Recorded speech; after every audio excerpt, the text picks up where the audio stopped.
Hello and welcome back to my channel, guys. I'm your host Nobody, and today we're going back to Subnautica. I'm thinking on today's episode we need to go ahead and make the modification station. This will allow us some mods that we can equip for the sea moth and allow us to go even deeper than we have ever gone before. So to get this done, we're going to need a microchip and another diamond. Shouldn't be too hard to have. We're just going to go ahead and get the sea moth and explore some of the nearby regions. So thankfully our base is actually right next to a diamond deposit. We found that out on the last episode, so we just gotta come down here to whatever biome this is and actually look at the sides here. There should be some new rock outcrops that allow us some diamond. I do see some pretty valuable stuff as well. We'll go ahead and grab some gold and silver in the process, and I'm thinking we just found it. So this is the thing that we are looking for. With any luck, there should be diamond in there, and apparently some lithium as well. There we go. There is our first diamond. I'm going to go ahead and just explore a little bit more until our inventory is completely full, and then we'll head back to base and make that station. Oh my goodness. It looks like there is some aliens tech here as well. I was not expecting this, guys. So I guess we're going to explore this cave a little bit and see what it has to offer. And of course, our battery dies right away. There we go. And it looks like we stumbled across another teleporter. Now, it looks like there's no way to power it from this side, so we have to find the connecting teleporter to actually get this thing powered up. But that's a good thing to know that that's that close to the base. Well, it looks like there's really nothing else to be seen in this cave, so we're just going to go ahead and move on, but it's good to know that that is here. Alright guys, we made it back to base. We have another 3 diamonds, we got some more lithium, and a lot of gold as well. Alright guys, we finally have everything that we need. Let's go ahead and make this. I'm gonna put it down here into the vehicle bay. I'm thinking that's gonna be a pretty good location for it. And that's looking about right. Alright, there we go. We finally have the modification station. So let's see what kind of things we can get done. So for the sea moth, depth module Mark II, we're gonna need a plasteel ingot and magnetite. We have never even come across that yet, and some enameled glass, which is pretty easy. So maybe that's gonna take a minute. Oh, and we can make an alien rifle as well. That's part of another mod that I have downloaded. It kind of seemed like a shame that we could never use the alien rifle that we scanned inside of that facility before, so I enabled a mod that allows us to actually use it now. We can actually upgrade the propulsion cannon to a repulsion cannon, something I've never quite used before, so I don't know what that all entails. We can do some ultra fins.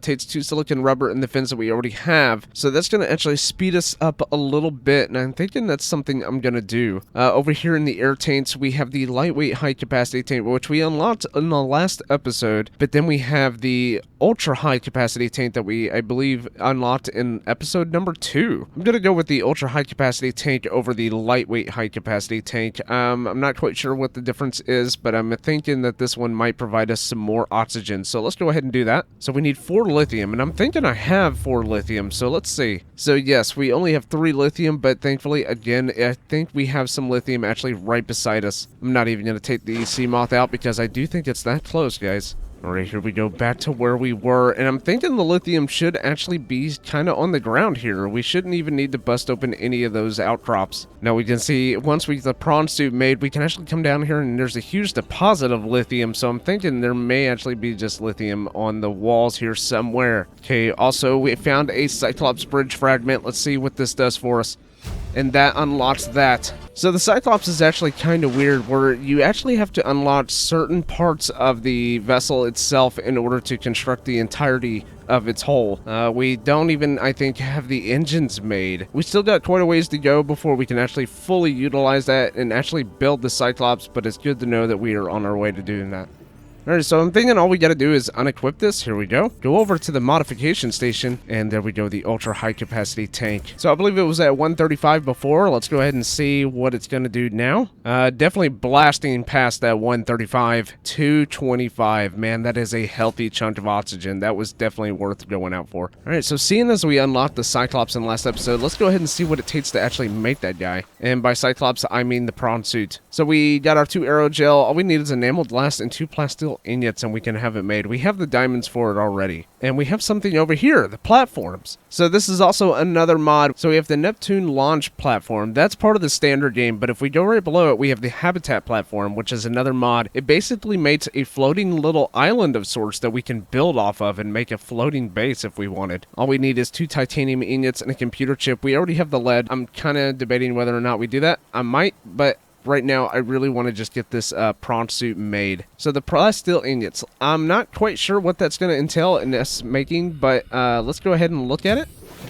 I'm thinking it's going to be similar to the enameled glass, as we're going to need a one of those teeth. So if we go down here, we can see there's the titanium. Let's go ahead and make that, because I know that's going to be the base for the plasteel ingot. Oh, there we go. And it's going to take lithium. Oh, man. That's kind of hard to find for me right now, but we got to go out and do it, so let's get it done.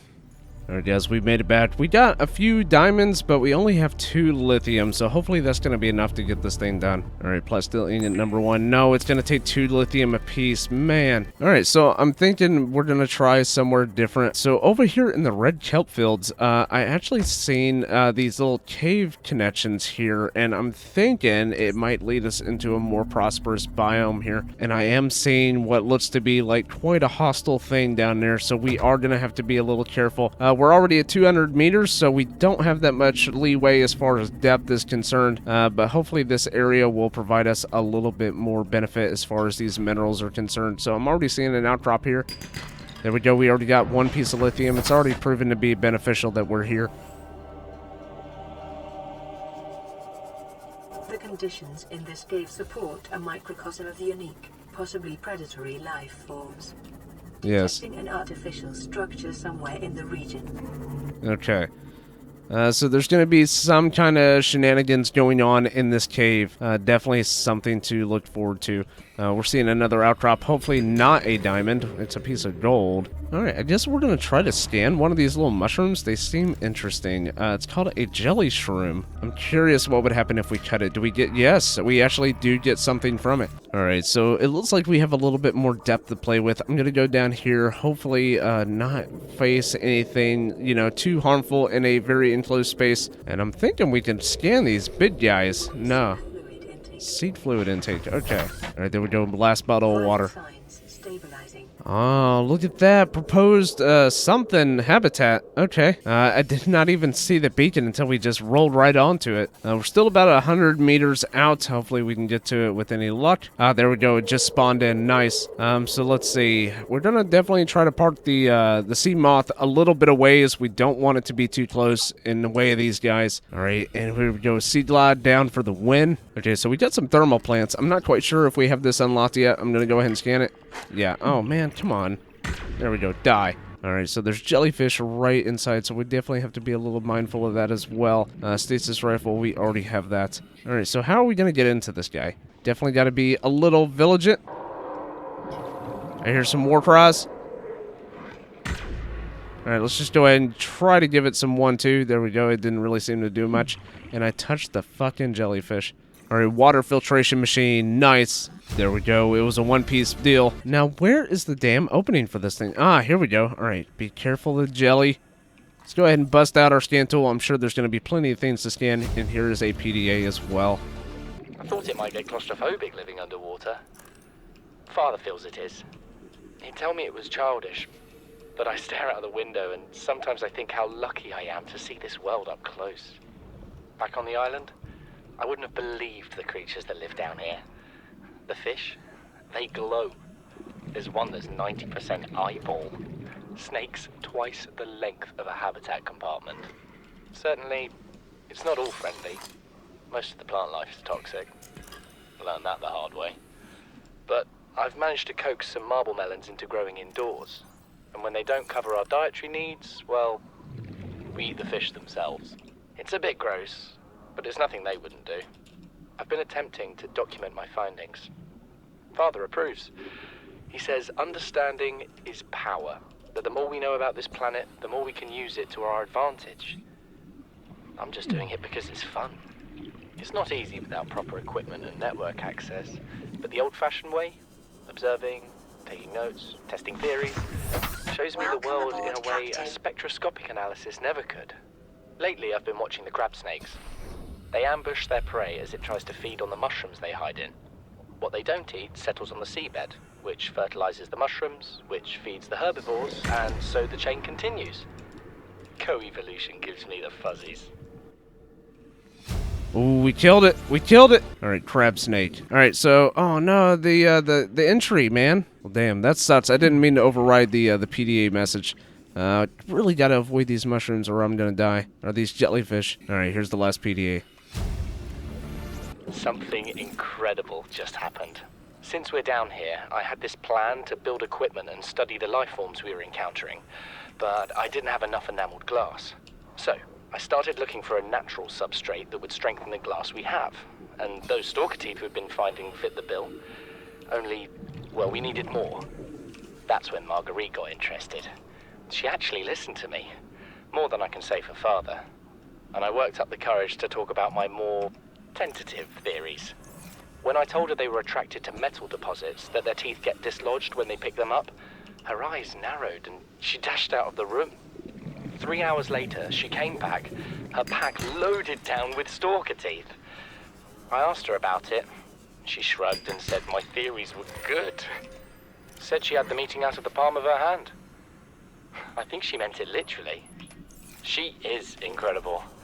She went out to the kelp forest armed with just a heat blade and went fin to fin with a pack of stalkers. On the one hand, that is the coolest thing I have ever heard. Fuck. On the other, I hope the stalkers didn't come off worse than Marguerite did. She had a huge gash on her forearm. I don't think things went as smoothly as she made out. And what's the point in surviving here if we have to kill everything that makes it so wonderful? I wish I knew more about these animals, but Father won't let me leave the habitat. Maybe with all this glass, we could build a containment unit and get up close to them.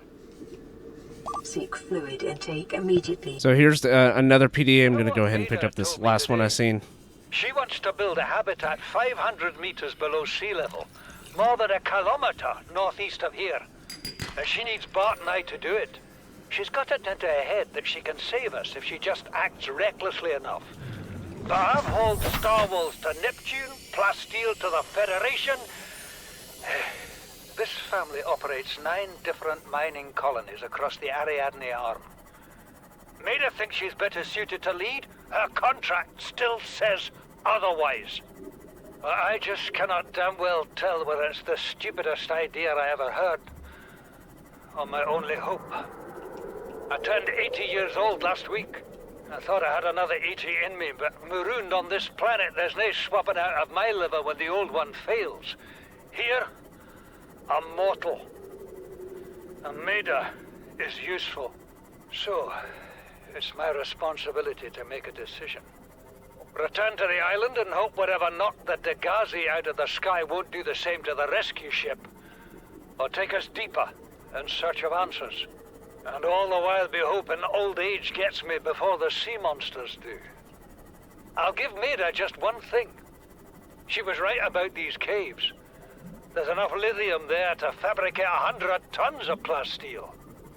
Enough for a damn fleet of Cyclops submarines. There was nothing anyone could have done to avoid crashing here. But I was right to order the detour. If we get off this planet, they'll be talking about the Torgal share price on the other side of the Federation. Son, there is always a pecking order. And in our world, money makes a hierarchy. I pay Maida a fraction of what I pay you, and you a fraction of what I pay me. If money makes the hierarchy, why is Marguerite making decisions? We need her. We let her think what she likes, so long as she does what she's told. And what if she doesn't?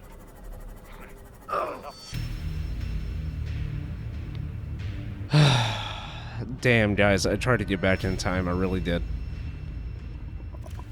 What's the damage? All right, so we still got some of the lithium. We still have some of the diamonds, so I don't feel it was that, too big of a loss. But that's still a shame. Food's at 123. Water's at a good place. We definitely need to watch that a little bit more often. All right, Sea Moth, we're back for you. I'm sorry we left you stranded for even a briefest of moments. All right, here we go. We got Sea Moth back to base. And yeah, there it is, guys, the prawn suit. Let's go ahead and get it made. First, piloting a prawn suit to feel a sense of limitless power. Prawn operators receive weeks of training to counteract this phenomenon. You will have to make do with self-discipline. Nice, nice, nice, nice.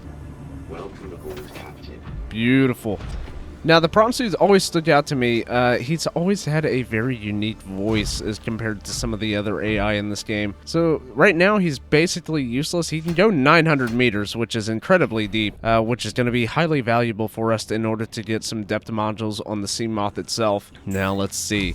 So the first thing that I actually want to do is actually make some arms for this guy. And I'm thinking we're probably going to need to do it over here in the fabricator. Okay, so the only thing that we can make is the prawn suit depth module Mark II right now. However, I thought we already had the arm unlocked. So let's go ahead and look at our blueprints here and see where these things are actually located. And yeah, we can see right here. Here's the drill arm. We definitely need that made. We have everything that we need, but where do we actually make this thing? Is it up at the mobile vehicle bay? I wouldn't think so. And no, it's not. Alright guys, I'm a little dumbfounded. I don't know where to make this thing. Okay, so for whatever reason, I'm thinking it's right here. The vehicle upgrade console should be fairly simple to make. Let's go ahead and do that. Alright, and here we go, guys. The vehicle upgrade console is made. Or use fabricator. And yes, here we go. We got the drill arm. And just a reminder for those that didn't catch it in the last episode, when you see red in the ingredients, that is a mod pulling from all of my inventory chest from around the base. I am not just spawning this thing in willy-nilly. Alright, there we go. Drill arm. Beautiful. So I think the only thing we really need for the prawn suit now is a actual grappling arm. Alright, so access upgrades. There we go. Oh, and I didn't realize that we had all these extra slots for this guy as well. And there we go, man. We have our drill attachment, so now we can start going for those large mineral deposits. Well, I think we got a lot done on today's episode. If you guys enjoyed the video, please consider leaving a like. That lets YouTube know that you had a good time watching, and it also helps get this video out there for more people to see. If you're new to the channel, please consider subscribing, as I'm a very small YouTuber, and it would mean the world to me if you did. And with that, guys, I will see you all in the next one.